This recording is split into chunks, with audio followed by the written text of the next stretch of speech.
Salut, c'est Ryan, c'est encore moi. Alors, je veux présenter cette vidéo, en fait, tout simplement pour ceux qui sont des investisseurs, généralement, ils sont en bail, en achat. Et en fait, dans ce monde de crypto, il n'y a pas que les achats qu'on peut gagner de l'argent. Et ce que je voulais vous montrer là, c'est une astuce très simple. Elle demande de la patience pour avoir une entrée minutieuse et euh, consciencieuse, bien sûr. C'est-à-dire si on va prendre, si tu es investisseur, tu es habitué que d'acheter un prix et tu attends que ça monte, et en fin de compte, il monte pas, alors que le marché, il est baissier, il n'est pas haussier. Ou bien au contraire, il est baissier. En fait, t'es à nouveau dans le marché et tu essaies de shorter le marché, parce que le marché, il fait le contraire et il fait commenter. Donc là, je vais prendre un exemple de notre cher ING. Euh, donc là, on est par exemple dans une situation où, par exemple, si un investisseur, si moi, par exemple, en tant que ami, si j'ai pas les formations nécessaires pour comprendre qu'est-ce que le marché va faire, est-ce qu'il va descendre pour monter, ou il monte pour descendre, ou il monte pour réaccumuler et monter encore, ou juste il monte un tout petit peu et il descend et il dégringole. Ça, en fait, en tant qu'un jeune trader ou bien un, un nouveau, un nocif en fait dans le domaine, tu sais pas, tu sais rien, tu tu tu, tu peux pas savoir, d'accord. Alors, ce que je vous montre là maintenant, c'est un truc, c'est une astuce assez simple à concevoir. Voilà. C'est un indicateur, ce qu'on appelle l'indicateur, excusez-moi, indicateur qui s'appelle un finished auction. Ok? Un finished auction, bon, vous me demandez c'est quoi un finished auction? Ben, en fait, un finished auction, en fait, ce sont des ordres de, de bid. C'est quoi les bids? Pour ceux qui connaissent pas les bids, ce sont les ordres de vente qui sont en attente d'exécution et qui répondent à un certain terme à certains donc genre ratio de proportion entre bid et ask, sachant que les ask ce sont les acheteurs, donc il y a un ratio énorme entre vendeurs et acheteurs. Donc voilà, c'est ce genre de truc. Voilà. J'essaie de simplifier les choses pour que vous compreniez, voilà. Vous compreniez comment le marché il fonctionne. Bref, donc alors maintenant tu as ING à 8 $ et peut-être il y a des youtubeurs, je sais pas, hein, je suis pas les youtubeurs moi, ils parlent d'une ING à 100 $ mais à 1000 $. Alors là, j'en ai aucune idée. Oui, en fait tout est possible avec ce monde qui est qu'on ne sait pas comment il va bouger vu que la volatilité elle est extrême. Parce que les contrats futurs, ce sont des contrats perpétuels, ils n'obéissent pas à une durée déterminée et qui ne sont pas euh, obéis à une loi de temps, vous comprenez?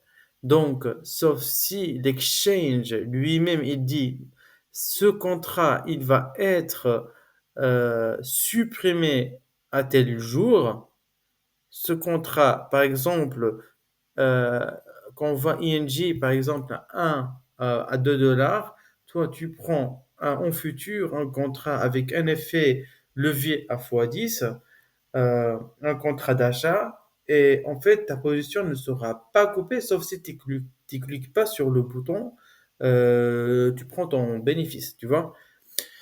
Ce qui est, en fait, contrairement au contrat, par exemple, les marchés traditionnels, hein, donc DAX, SMINI, tout le reste, donc ce sont des contrats qui sont bien définis, qu'il y a le temps qui définit tout ça, et c'est pourquoi ça bouge pas aussi vite que les cryptos. C'est une des raisons qu'on peut expliquer pourquoi les marchés ils ne bougent pas aussi vite, soit à la hausse, soit à la baisse, d'accord? Et donc là, par exemple, dans ce cas, je vous montre, vous voyez des traits rouges, auction, affiliate, ok. On ne sait pas. Le prix, là, vous êtes des nocifs, vous connaissez rien au marché. Juste, vous mettez ces indicateurs avec Atas, avec Infinite Auction, avec Atas, c'est gratuit pour les cryptos. Donc, avec Atas, vous mettez Infinite Auction et vous cliquez, c'est assez simple comme indicateur. Voilà. Il va avoir juste, en fait, les acheteurs et les vendeurs qui sont en attente, voilà, comme je vous ai expliqué. En fait, l'idée, c'est que on entre en achat ou en vente, sauf si le prix il touche un de ces niveaux. Tout simplement. À chaque fois que le prix, je parle pour devenir un scalper. Un scalper, tu scalpes le prix pendant une durée du temps qui peut être 1 heure, 4 heures, je sais pas. D'accord? Tout dépend comment vous pouvez en fait maîtriser vos souffles, en fait, le souffle, comment tenir le stress, hein, parce que le stress, si vous mettez de vrai argent, c'est du stress, hein, je vous l'avoue. Donc, à chaque fois, je suis en weekly, donc vu que le marché il est fractal, si je mets, par exemple, en 5 minutes, ça sera autre chose, en 4 heures, ça sera autre chose. En weekly, là, ce sont des alertes. À chaque fois que le prix, il fait un mouvement, par exemple, là, il casse ce mouvement, alors on attend, par exemple, le prix qu'il rebondit. Alors, il y a deux solutions. Soit il casse à la hausse, et dans ce cas, s'il casse à la hausse avec force ce prix-là, on attend un rebond pour une continuité haussière pour chercher ce prix-là. À chaque fois, la même chose qui se répète. Donc, non, alors, c'est-à-dire, on n'intervient qu'à des endroits clés. Et à ces endroits clés, on va augmenter notre probabilité de réussite d'un trade qui peut atteindre, je dis bien qu'il peut atteindre 95% de réussite. C'est-à-dire en 5 minutes, en 15 minutes, tu peux atteindre 100% de réussite. À chaque fois que tu appliques ça à la rigueur, et tu es discipliné, surtout des disciplinés, on ne se jette pas dans le marché comme ça, d'un seul coup. Non, non, pas du tout. On ne doit pas faire ça. Non, ce sont des niveaux clés qu'on doit, donc, là où on doit réagir. Et bien, tout simplement. Ça, donc, c'est une unité. Je passe en 4 heures pour voir ce qui se passe avec c'est l'indicateur où sont les achats. Là, par exemple, si on voit ici, là, le prix, donc là, il y a une opportunité de vente claire et nette. Donc là, alors je me dis, je vais mettre une alerte, je suis au boulot, voilà, je travaille et d'un seul coup, j'ai donc une alerte qui me dit le prix, il est au-dessus de 9,472 et je regarde le graphe, écoute, le graphe il est là, le prix il est à 9,658, je mets un ordre de vente d'emblée en fait, avec un stop loss qui est très serré. Donc voilà, et je gère mon risque. Et le prix il chute. Si ça marche pas, tant pis. Donc j'ai géré mon risque. C'est un risque que j'ai géré. Tout simplement. C'est une question de gestion de risque. Par exemple, ici, j'ai une alerte que le prix, ici, par exemple, s'il casse, le prix, il va monter. Donc, je mets, par exemple, un ordre d'achat et le prix, il fait que chuter. c'est-à-dire j'ai fait tort. Là, j'inverse mon ordre et hop, je continue. Et là, je perds rien. Donc, ce sont des astuces, ce sont des stratégies de trading où on va voir où sont les ordres d'achat, où sont les ordres de vente. Et à chaque fois, on peut avoir un ordre de vente qui est absorbé par les acheteurs, ou bien au contraire, les ordres d'achat qui sont absorbés par les vendeurs. Quand ils sont absorbés par les vendeurs, par exemple, il y a une continuité du mouvement baissier.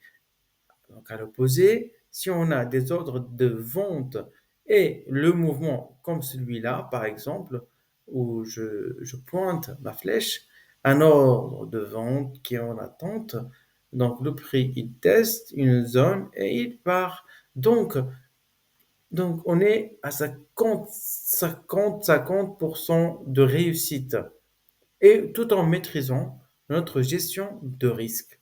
Donc ça, c'est une stratégie que je vous montre, que j'utilise souvent dans mes scalps. Donc le pourcentage de réussite, je vous dis, il est parmi mon expérience, il est à 80% de réussite. Je perds, je ne dis pas je gagne tout le temps. Oui, je perds. Tous les traders perdent. Et si un trader il dit que je perds pas, il ment. Je vous l'avoue. Alors là, oui, la perte fait partie du trading. Ne pas trader fait partie du trading. Avoir cette attitude d'être calme et tout ça, ça doit faire partie d'un trader. Donc, du coup, donc, c'est un outil très simple. On va chercher où sont les vendeurs qui sont placés, où sont les acheteurs. À chaque fois, on va voir leur attitude. Si ça casse, ça casse. Si ça casse pas, ça tient. On a notre stop loss, on s'en fout. Le marché, il a dit, il va réagir comme ça. C'est pas grave.